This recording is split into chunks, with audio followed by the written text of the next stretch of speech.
আজও একটি সহ্য করে নাই। চট্টগ্রাম বিশ্ববিদ্যালয়ের বিসি সাহেব এসে দেখে গেছেন, তদন্ত করে গেছেন। আমরা বলতে চাই এই ধরনের ঘটনা যত নিন্দনীয়, সামনে যাতে না হয়, বিচার না হওয়া পর্যন্ত এই 2 নম্বর সড়ক অবরোধ থাকবে। এখানে পুরো আন্দোলনের কর্মসূচি আলোচনার মধ্যে সমাধান হয় না।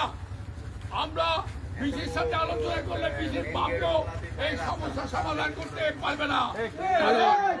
এই কুলাগারা উশৃঙ্খল ছেলেগুলা বিসি কেউ মানে না।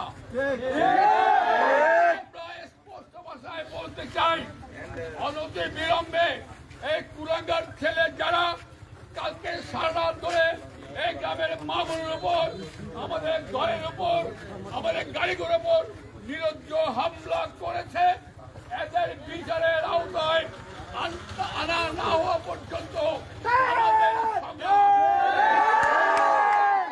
এই আন্দোলনকে সফল করার জন্য মনে রাখবেন, আমাদের মধ্যে ষড়যন্ত্র হতে পারে, দলের বিভক্ত হতে পারে, কেউ কেউ দলের প্রশ্ন আনতে পারে।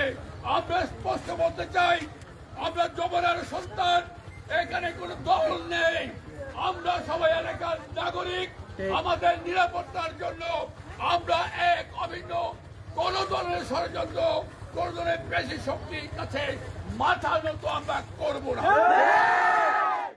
বন্ধুরা, যে হামলা হয়েছে, যে ক্ষতি হয়েছে, অনতি বিলম্বে সে চিহ্নিত অপরাধীদেরকে আইনের আওতায় এনে 24 ঘন্টার মধ্যে অপরাধীদেরকে গ্রেফতার করতে না পারলে আমরা গোবরার সমস্ত জনগণ বিশ্ববিদ্যালয় ঘেরাও করব।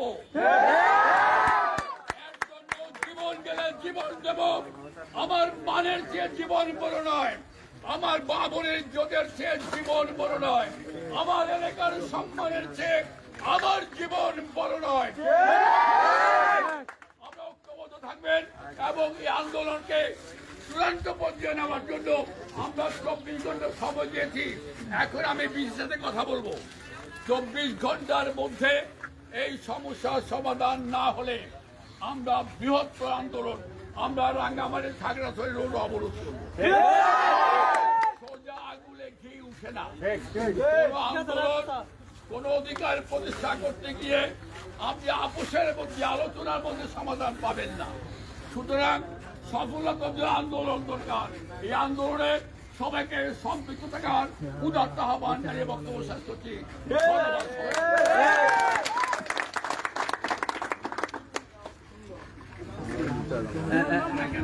বিলম্ব